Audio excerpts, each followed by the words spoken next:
আপোনাৰ বেডৰুমত এই পাঁচটা বস্তু আছে যদি আপুনি আজি আঁতৰাওক নহলে আপোনাৰ সম্পৰ্কত আউল লাগিব লগতে আপোনাৰ জীৱনত বিভিন্ন ধৰণৰ সমস্যাই আপোনাক আগুৰি ধৰিব আপুনি যদি বিচৰা নাই আপোনাৰ জীৱনত সমস্যা হওক বা আপোনাৰ সম্পৰ্কত আউল লাগক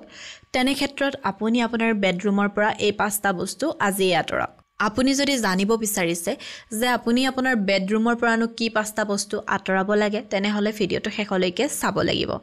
আপুনি যদি আপোনাৰ ইউটিউব ফেসবুক অথবা ইনষ্টা লিগেল আৰু অৰ্গেনিক ভাৱে গ্ৰোথ কৰিব বিচাৰে তেনে ক্ষেত্ৰত আমাৰ লগত যোগাযোগ কৰিব আপুনি আমাৰ পৰা legal views legal subscriber legal followers এই সকলোবোৰ লিগেল আৰু অৰ্গেনিক ভাৱে ল'ব পাৰিব আমাৰ হোৱাটছএপ নম্বৰ 9864808721 আপুনি আমাৰ হোৱাটছএপত মেছেজ কৰিব আপোনাৰ ক্ৰাইটেৰিয়াখিনি জনাই দিব আৰু আপোনাক আমাৰ তৰফৰ পৰা ফোন কৰা হ'ব গতিকে এনে ধৰণৰ সুবিধা বিচাৰিলে দেৰি নকৰি এতিয়া আমাৰ লগত যোগাযোগ কৰক এতিয়া আমি জানিম যে আপোনাৰ বেডৰুমৰ পৰা আপুনি কি বস্তু আঁতৰাব লাগে তাৰে প্ৰথমটো হৈছে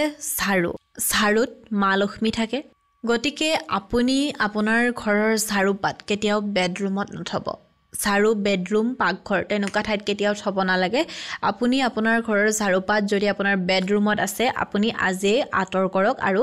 বেলেগ এঠাইত ভাল ঠাইত আনি আপুনি থৈ দিয়ক দ্বিতীয়তে হৈছে আইনা এতিয়া আপোনালোকে হয়তো ক'ব যে বেডৰুমত আইনা নথলে ক'ত থম যদি আপুনি আপোনাৰ বেডৰুমত আইনা থৈছে তেনে ক্ষেত্ৰত আপুনি এনেকুৱা ঠাইত থওক য'ত আপুনি ৰাতিপুৱা শুই উঠি আইনাখন দেখিবলৈ নাপায় বিছনাৰ সন্মুখত কেতিয়াও আইনা নথব য'ত আপুনি ৰাতিপুৱা শুই উঠি আপোনাৰ মুখখন লগ দেখিবলৈ পায় তেনেকুৱা ঠাইত আপুনি আইনা নথব তেনেকুৱা ঠাইত যদি থয় নিগেটিভিটি অৱশ্যে আহিব গতিকে আইনা আপুনি কেতিয়াও তেনেকুৱা ঠাইত নথব আপুনি আঁতৰাই থব তৃতীয়তে হৈছে পুৰণি কাপোৰৰ টোপোলা এতিয়া আমাৰ বহুত মিডল ক্লাছ ফেমিলিত এনেকুৱা আছে পুৰণি কাপোৰবোৰ বহুতে চকিত এজাপ কৰি জাপি পিনে থৈ দিয়ে ন আপুনি তেনেকুৱা ভুল নকৰিব আপুনি কেতিয়াও পুৰণি কাপোৰৰ টোপোলা বান্ধি ঘৰত থৈ নিদিব তেনেকুৱা কৰিলে বহুত নিগেটিভিটি আহে আৰু নিগেটিভিটি আপোনাক চাৰিওফালৰ পৰা সমস্যাৰ সৃষ্টি কৰে গতিকে আপুনি কেতিয়াও পুৰণি কাপোৰৰ টোপোলা বান্ধি ঘৰত নথব চতুৰ্থতে হৈছে ইলেক্ট্ৰিকৰ বস্তু এতিয়া আপোনালোকে হয়তো ক'ব ইলেক্ট্ৰিকৰ বস্তু যদি নাথাকে কেনেকৈ হ'ব আপুনি তো চাৰ্জ দিয়াও ইলেক্ট্ৰিকৰ বস্তু বা আপুনি চুলি ড্ৰায়াৰ ইউজ কৰে সকলোবোৰ ইলেক্ট্ৰিক বস্তু কিন্তু ইলেক্ট্ৰিক বস্তুৰ যদি আপোনাৰ বেয়া হৈ গৈছে এতিয়া আমাৰ কি হয় নৰমালি চাৰ্জাৰবোৰ বহুত বেছি বেয়া হয় বা হেডফোনবোৰ বেয়া হয় আমি কি কৰোঁ য'ত তত পেলাই থৈ দিওঁ বা আমি ঘৰৰে কোনোবা এটা ঠাইত থৈ দিওঁ আৰু আমাৰ বেডৰুমতে যিকোনো ঠাইত এটা থৈ দিওঁ আপুনি তেনেকুৱা ভুল নকৰিব কিবা এটা বস্তু যদি বেয়া হৈ গৈছে লগ সেই বস্তুটো ঘৰৰ পৰা উলিয়াই দিব বা পেলাই দিব নহলে আপোনাৰ ঘৰলৈ বহুত বেছি নিগেটিভিটি আহে গতিকে আপুনি বেয়া হোৱা ইলেক্ট্ৰিকৰ বস্তু পেলাই দিব বেডৰুমত কেতিয়াও ৰাখি নথব আৰু একেবাৰে শেষত হৈছে আপুনি কেতিয়াও কাগজ বা বাতৰি বা যিকোনো বস্তু আপোনাৰ বিছনাৰ তলত ৰাখি নথব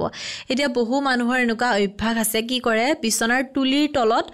কাগজ ৰাখি থৈ দিব বাতৰি কাকত ৰাখি থৈ দিব বা তেওঁৰ কিবা কিছুমান প্ৰয়োজনীয় কাগজবোৰ কি কৰে গাৰুৰ তলত মানে তুলিৰ তলত সুমাই থৈ দিয়ে আপুনি তেনেকুৱা ভুল নকৰিব যিকোনো কাগজে হওক বাতৰিয়ে হওক যিকোনো পুৰণি বস্তু আপুনি কেতিয়াও বিছনাৰ তলত মানে গাৰুৰ তলত লেপৰ তলত আৰু তুলিৰ তলত মানে আপুনি ভৰাই নথব আপুনি সেইবোৰ বেলেগ এটা ঠাইত থৈ দিব কিন্তু বিছনাৰ সেই ঠাইত থৈ নিদিব গতিকে আপুনি যদি তেনেকুৱা কৰিছিল এই বস্তুখিনি আপুনি আজিয়ে আঁতৰাই দিব